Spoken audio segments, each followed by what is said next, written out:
خشوع و خضوع کا تو عالم یہ ہے کہ نماز میں دھیان ہی کہیں اور ہوتا ہے۔ لوگ کہتے بھی ہمارا دھیان کہیں اور ہوتا ہے۔ وہ مشہور چٹکلا ہے نا کہ ایک صاحب آئے، عشاء کی جماعت چلی گئی، رونے لگ گئے تو نمازیوں نے کہا یار نہیں رو بھائی، اتنی نماز سے محبت، اتنی جماعت سے محبت کہ جماعت چلی گئی اب رو رہے۔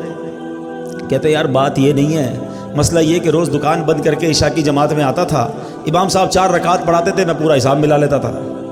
اب جماعت تو چلی گئی، اب حساب کب ملاؤں گا اور نماز کب پڑھوں گا؟ ایکچولی نماز کیا ہے؟ اللہ کی بارگاہ میں حاضری ہے۔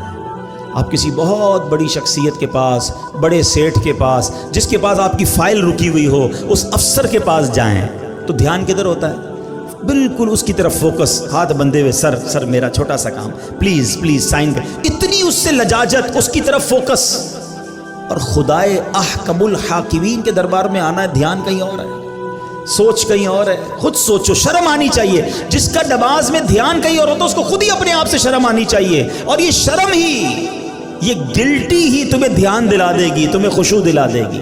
اور دوسری بات کہ آپ ایٹ لیسٹ کم از کم 30واں پارہ ترجمہ تفسیر سے 2-3 بار پڑھ لیں، جب پتہ چلے گا نا کہ آپ بات کیا کر رہے ہو۔ الحمدللہ رب العالمین الرحمن الرحیم مالک یوم الدین۔ اب آپ قرآن کے ساتھ ہوں گے، نور کے دریا میں تیر رہے ہوں گے، رحمان کی بات ہو رہی ہے، رحیم کی بات ہو رہی ہے، اب اللہ سے التجا ہو رہی ہے، ایاک نعبد و ایاک نستعین، اے اللہ ہم تیری ہی عبادت کرتے ہیں، تجھی سے مدد چاہتے ہیں، اب آگے چلیں گے، اے اللہ اس راستے پر چلا دے جو تیرے پسندیدہ بندوں کا راستہ ہے، اس راستے سے بچا لے جو تیرے غضب والوں کا راستہ ہے۔ اب جناب رحمت کی آیتیں آئیں گی، دل جھومنے لگے گا، عذاب کی آیتیں آئیں گی، آنسو بہنے لگیں گے۔ واللہ میری بات کو سمجھ لو، جس کو قرآن سمجھ آنے لگ گیا نا، کبھی کبھی جب اچھا قاری تلاوت کرتا ہے، امام صاحب تلاوت کرتے ہیں نا، جن کو قرآن سمجھ آ رہا ہوتا ہے نا، وہ کہتے ہیں امام صاحب رکوع میں نہ جائیں، اور تلاوت کریں، اللہ کی اور باتیں سنائیں، ہمیں اور قرآن کی باتیں سنائیں، کیونکہ قرآن کے ساتھ وہ اٹیچ ہو جاتے ہیں۔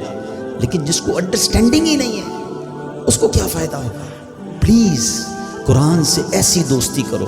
اور میں آپ کو کوئی بہت بڑا کام نہیں بتا رہا، کم از کم 30واں پارہ ترجمہ تفسیر، اب تو صراط الجنان آ گئی ہے، حاصل کر لیں، پڑھ لیں، آپ کی زندگی بدل جائے گی۔ واللہ جس کو نماز سمجھ آنے لگ جائے گی، اس کو نماز کا مزہ ہی اور آتا ہے۔ سبحان ربی العظیم جب وہ کہتا ہے اور وہ سمجھتا ہے کہ میں عظیم رب کی تعریف کر رہا ہوں، تو بعض اوقات تو آنکھوں سے آنسو نکلتے ہیں۔ سجدے میں جا کر سر جھکا کر سبحان ربی العالی جب دل کی گہرائیوں سے بندہ ادا کرتا ہے، تو اللہ کو گویا یہ کہہ رہا ہوتا ہے، اے اللہ سر بھی تیرے دربار میں جھکا دیا، اب میں نے سب کچھ تیرے دربار میں جھکا دیا ہے، اپنا سراپا تیرے بارگاہ میں جھکا دیا ہے۔ اے اعلیٰ رب، اے مالک، اے خالق، اے سب سے بڑے مولا، اب مجھ پر نگاہ رحمت فرما دے۔ پھر بندہ اس کیفیت سے نماز پڑھتا ہے۔ تو اگر نماز کا لطف لینا چاہتے ہو تو نماز کو سیکھیں، نماز کو انڈرسٹینڈ کریں، نماز کے اندر جو قرآن ہے کم از کم اس کو جانیں۔